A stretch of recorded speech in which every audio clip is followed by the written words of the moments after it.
Hello, ನಾನು ಲೋಕನಾಥನ್. ನಿಮ್ಮನ್ನೆಲ್ಲ smart ಮಾಡುವ ಈ ಕಾರ್ಯಕ್ರಮಕ್ಕೆ ನಿಮ್ಮನ್ನು ಸ್ವಾಗತಿಸುತ್ತೇನೆ. ಹೇಗೆ ಸ್ಮಾರ್ಟ್ ಆಗಿದ್ದುಕೊಂಡು ಹಣ ಸಂಪಾದಿಸಬೇಕು ಎಂಬುದರ ಬಗ್ಗೆ ಕಳೆದ ವಿಡಿಯೋದಲ್ಲಿ ಹೇಳಿದ್ದೆ. ಹಣ ಸಂಪಾದಿಸಲು ಹಲವು ಮಾರ್ಗಗಳಿವೆ, ಆದರೆ ಅವು ಸರಿಯಾದ, ಕಾನೂನುಬದ್ಧವಾದ ಮತ್ತು ಅದೇ ಸಮಯದಲ್ಲಿ ಸ್ಮಾರ್ಟ್ ಆದ ಮಾರ್ಗಗಳಾಗಿರಬೇಕು. ಅದಕ್ಕಾಗಿ ಕೆಲವು ಮೂಲಭೂತ ವಿಷಯಗಳನ್ನು ತಿಳಿದುಕೊಳ್ಳುವುದು ಒಳ್ಳೆಯದು. ಅವುಗಳಲ್ಲಿ ಅತ್ಯಂತ ಮುಖ್ಯವಾದದ್ದು ಶಿಕ್ಷಣದ ಜ್ಞಾನ. ಶಾಲೆಯಲ್ಲಿ ಕಲಿಸುವ ಶಿಕ್ಷಣವು ನಮ್ಮ ಜೀವನಕ್ಕೆ ಹಲವು ವಿಧಗಳಲ್ಲಿ ಸಹಾಯ ಮಾಡುತ್ತದೆ. ಶಿಕ್ಷಣವನ್ನು ಪಡೆಯಲು ನಾವು ಒಂದು ಸಾಮಾನ್ಯ ಭಾಷೆಯನ್ನು ಆಯ್ಕೆ ಮಾಡಿಕೊಳ್ಳಬೇಕು. ಅದೇ ಇಂಗ್ಲಿಷ್. ಇಂಗ್ಲಿಷ್ ಅನ್ನು ಪ್ರಪಂಚದಾದ್ಯಂತ ಬಹುತೇಕ ಎಲ್ಲರೂ ಮಾತನಾಡುತ್ತಾರೆ. ಪ್ರಪಂಚದಲ್ಲಿ ಅತಿ ಹೆಚ್ಚು ಮಾತನಾಡುವ ಭಾಷೆಗಳಲ್ಲಿ ಇಂಗ್ಲಿಷ್ 2ನೇ ಸ್ಥಾನದಲ್ಲಿದೆ. ನಾನು ನಿಮಗೆ ಇಂಗ್ಲಿಷ್ ಕಲಿಸಿಕೊಡಲಿದ್ದೇನೆ. ನಿಮಗೆ ಇಂಗ್ಲಿಷ್ ತಿಳಿದಿದ್ದರೆ ವಿಡಿಯೋಗಳನ್ನು ನೋಡಲು ಮತ್ತು ಪುಸ್ತಕಗಳನ್ನು ಓದಲು ಸಹಾಯ ಮಾಡುತ್ತದೆ. ಅದು ನಿಮ್ಮ ಜ್ಞಾನವನ್ನು ಹೆಚ್ಚಿಸಿಕೊಳ್ಳಲು ನೆರವಾಗುತ್ತದೆ.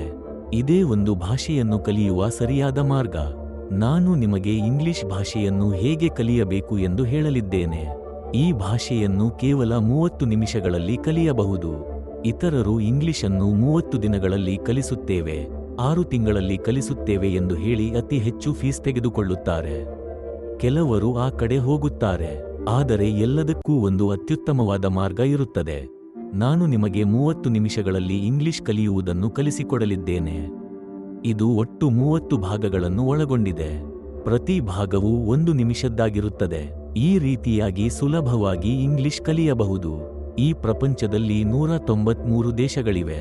ಪ್ರತಿ ದೇಶದಲ್ಲೂ 10 ರಿಂದ 50 ರಾಜ್ಯಗಳಿರುತ್ತವೆ.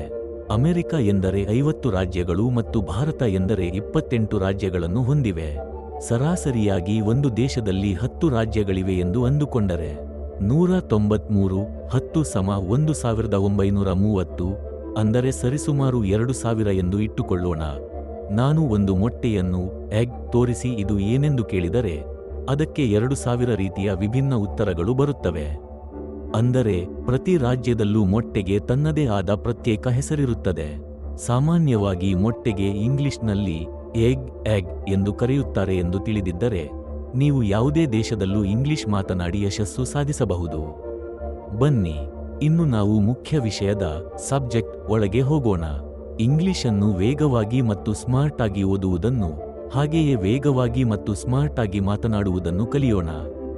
ದಕ್ಕೆ ಮೊದಲ ಹೆಜ್ಜೆ ಇಂಗ್ಲಿಷ್ ಗ್ರಾಮರ್, ವ್ಯಾಕರಣ ಕಲಿಯುವುದು. ಗ್ರಾಮರ್ ಎನ್ನುವ ಹೆಸರು ಕೇಳಿದ ತಕ್ಷಣ ಜನ ಹೆದರಿ ಓಡುವುದನ್ನು ನಾವು ನೋಡಬಹುದು. ಅವರು ಇದೊಂದು ದೊಡ್ಡ ಬಂಡೆಕಲ್ಲನ್ನು ಎತ್ತುವಷ್ಟೇ ಕಷ್ಟದ ಕೆಲಸ ಎಂದು ಭಾವಿಸುತ್ತಾರೆ. ಆದರೆ ಒಬ್ಬ ವ್ಯಕ್ತಿಗೆ ಈಜಲು ತಿಳಿದಿದ್ದರೆ ಸಮುದ್ರವು ಅವನಿಗೆ ಕೇವಲ ಮೊಣಕಾಲಿನಷ್ಟು ಮಾತ್ರ ಆಳವಿರುತ್ತದೆ. ಅವನು ನದಿ, ಕೆರೆ, ಕುಂಟೆ, ಸರೋವರ ಅಥವಾ ಸಮುದ್ರ ಎಲ್ಲದರಲ್ಲೂ ಸುಲಭವಾಗಿ ಈಜಬಲ್ಲನು. ಅದೇ ರೀತಿ ನಿಮಗೆ ಇಂಗ್ಲಿಷ್ ತಿಳಿದಿದ್ದರೆ ನೀವು ಯಾವುದೇ ದೇಶಕ್ಕೆ ಧೈರ್ಯವಾಗಿ ಹೋಗಬಹುದು. ಇಂಗ್ಲಿಷ್ನಲ್ಲಿ 8 ಪಾರ್ಟ್ಸ್ ಆಫ್ ಸ್ಪೀಚ್ ಪದಭೇದಗಳು ಇವೆ. ಇದು ಹೇಗೆ ಎಂದರೆ ನಮ್ಮ ದೇಹವನ್ನು ನಮ್ಮ ಕೈಯಿಂದ ಅಳೆದರೆ ಅದು 8 ಗೇಣು ಇರುತ್ತದೆ. ಅದಕ್ಕಾಗಿಯೇ ಇದನ್ನು 8 ಗೇಣಿನ ದೇಹ ಎನ್ನುತ್ತಾರೆ. ವರ್ಷ 2008ರಲ್ಲಿ Y2K ಸಮಸ್ಯೆ ಬಂದಾಗ ಅದನ್ನು ಪರಿಹರಿಸಲು ಸಹಾಯ ಮಾಡಿದ್ದು ಕೂಡ ಇದೇ 8 ಎಂಬ ಸಂಖ್ಯೆಯೇ. ಅದೇ ರೀತಿ ನಮ್ಮ ಜೀವನವೂ ಕೂಡ 8 ಭಾಗಗಳಾಗಿ ವಿಂಗಡಿಸಲ್ಪಟ್ಟಿದೆ. ಬಾಲ್ಯ, ಶಿಕ್ಷಣದ ಹಂತ, ವಿವಾಹದ ಹಂತ, ದುಡಿಯುವ ಹಂತ, ಸಂಪಾದಿಸುವ ಹಂತ, ಪ್ರಪಂಚ ಸುತ್ತಿರುವ ಹಂತ ಮತ್ತು ವಿಶ್ರಾಂತಿ ಪಡೆಯುವ ಹಂತ ಎಂದು 8 ರೀತಿಯಾಗಿ ವಿಂಗಡಿಸಲಾಗಿದೆ. ರಜಿನಿ ಸಾರ್ ಹೇಳುವಂತೆ ನಾವು ಮಾನವ ಜೀವನವನ್ನು ಈ 8 ಭಾಗಗಳಾಗಿ ಹಂಚಿಕೊಳ್ಳಬೇಕು. ಇದೇ ರೀತಿ ಗ್ರಾಮರ್ ಕೂಡ 8 ಭಾಗಗಳನ್ನು ಹೊಂದಿದೆ. ನಮ್ಮ ತಿಳುವಳಿಕೆಗಾಗಿ ಇದನ್ನು 2 ಕುಟುಂಬಗಳಾಗಿ ವಿಂಗಡಿಸಿಕೊಳ್ಳಬಹುದು.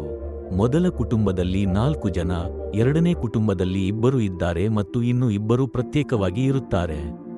ಮೊದಲ ಕುಟುಂಬದಲ್ಲಿ ಅಪ್ಪ, ಅಮ್ಮ ಮತ್ತು 2 ಮಕ್ಕಳಿದ್ದಾರೆ. ನಮ್ಮ ಅನುಕೂಲಕ್ಕಾಗಿ ಕುಟುಂಬದಲ್ಲಿ ಅಪ್ಪನನ್ನು ನೌನ್ ನಾಮಪದ ಎಂದು, ಅಮ್ಮನನ್ನು ಅಡ್ಜೆಕ್ಟಿವ್ ಗುಣವಾಚಕ ಎಂದು, ಮಗನನ್ನು ಪ್ರೊನೌನ್ ಸರ್ವನಾಮ ಎಂದು ಮತ್ತು ಮಗಳನ್ನು ಪ್ರಿಪೊಸಿಷನ್ ಉಪಸರ್ಗ ಎಂದು ಅಂದುಕೊಳ್ಳೋಣ. Good day.